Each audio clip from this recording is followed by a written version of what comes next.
The kick's power comes from the torque generated by the rotation of the hips. It's the same principle that cracks a whip. Turning the hips just a few degrees forces the foot to travel a much greater distance and creates a lot of speed as it does. The longer the leg and quicker the rotation, the faster the kick. And unlike karate, Muay Thai fighters are also taught to strike with the hard bone of the shin. A Muay Thai kick can generate roughly the same force as a baseball bat, enough to crack a rib. It works like a point of a knife. All the force is magnified by being concentrated in a small, hard area. Even if the elbow doesn't deliver a knockout, it will almost always leave a nasty cut, and often getting in close neutralizes the opponent's weapon advantage. Then, in the clinch, we bring the power of the knee to bear. Unlike the kick, which relies on rotation to create power, the knee gets its power from leverage. Pulling our opponent down as we drive the knee up can deliver up to 2.5 tons of force, enough to lift a car. It's not the arms, but the legs that drive this.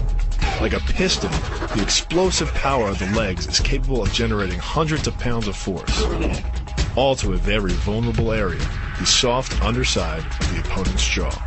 Like the Hanuman move, the flying knee relies on the explosive power of the legs. But rather than spread the power of our blow over two fists, it concentrates it into the spear point of the knee and combines it with the force of gravity. It's the equivalent of hitting our opponent in the chest with a sledgehammer. Defy works on a concept called the couple. Basically, it's two levers linked at a single fulcrum, the elbow lock. And it doubles the foot-pounds of torque you can generate when compared to a single-arm lock. There's more than enough force to flip an opponent to the mat or dislocate his elbow. By using the twisting motion of the torso to drive the strike, the business end of the hardwood fighting stick can quickly accelerate to more than 25 miles per hour. On contact with the skull, the energy is enough to cause a depressed fracture. It's the same injury-producing force as being hit in the temple by a hammer. Mali relies on something called a flexion moment imparted to the neck to do damage. An average man's neck can withstand about a 140 foot-pound flexion moment. Beyond that, soft tissue and even vertebrae can be crushed.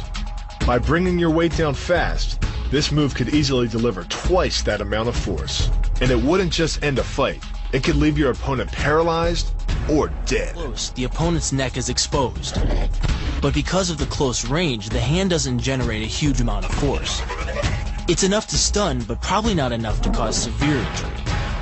But replace the hand with a weapon, a stick or a knife, as you would in combat, and this could become a kill shot. The kick's power comes from the snap of the knee. The snap is created when the quadricep, the largest muscle in the body, contracts and pulls the tendon connecting to the foot over the knee. Using the knee as a pulley, the strength of the quad is enough to accelerate your foot to speeds close to 30 miles per hour. Because the area of impact is focused on a small part of the foot, it magnifies the force of the blow, making it capable of dropping 1,000 pounds of force on your head. It's like getting whacked in the head with a Louisville slugger. It works by taking the opponent's blow at an angle, which deflects the energy of the blow away from the vulnerable torso. The harder you block, the further his blow will be deflected, and the more open he'll be to a counter-strike. Rotating your fist 180 degrees right before it strikes the intended target.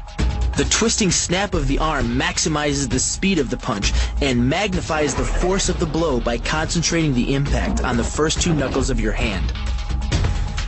Done correctly, it can deliver as much energy as a bowling ball dropped from the top of a house, more than enough to cause soft tissue damage or break a rib. Because it swings through such a wide arc, the wrist is moving at speeds of up to 43 miles per hour.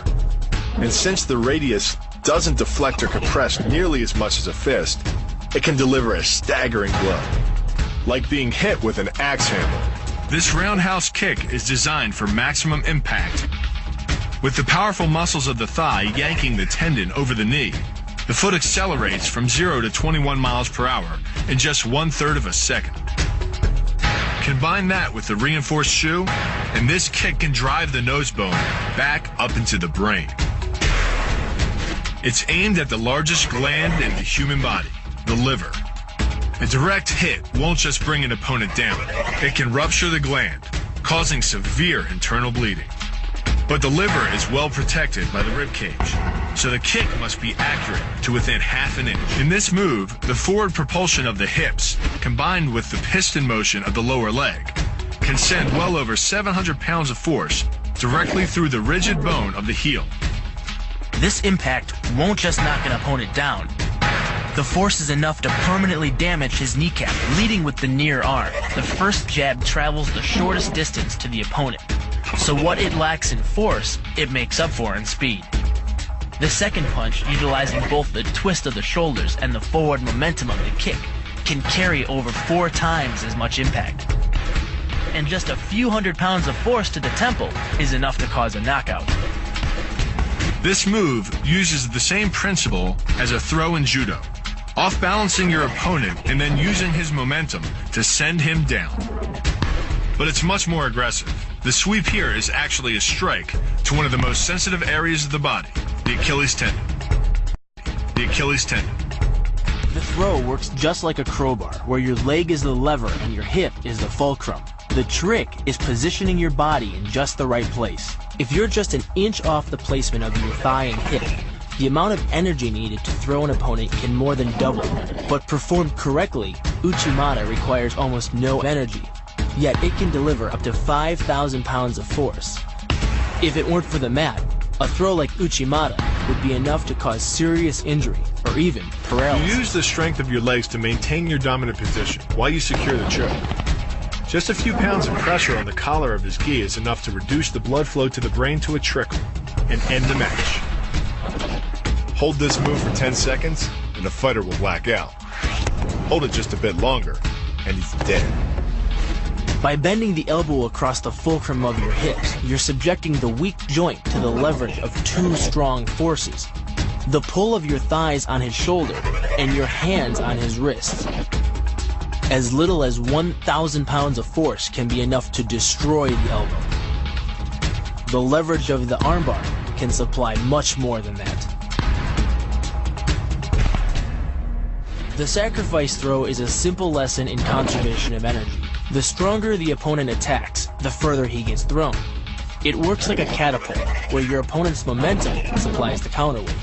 The faster he's going, the further he's going to fly, and the harder he's going to land. That land with the side, ball, or top of the foot. The gastrizin uses the heel to deliver the blow. This alignment of the heel, ankle, lower leg complex channels some 2,000 pounds of force into the opponent. More than enough to break a baseball bat.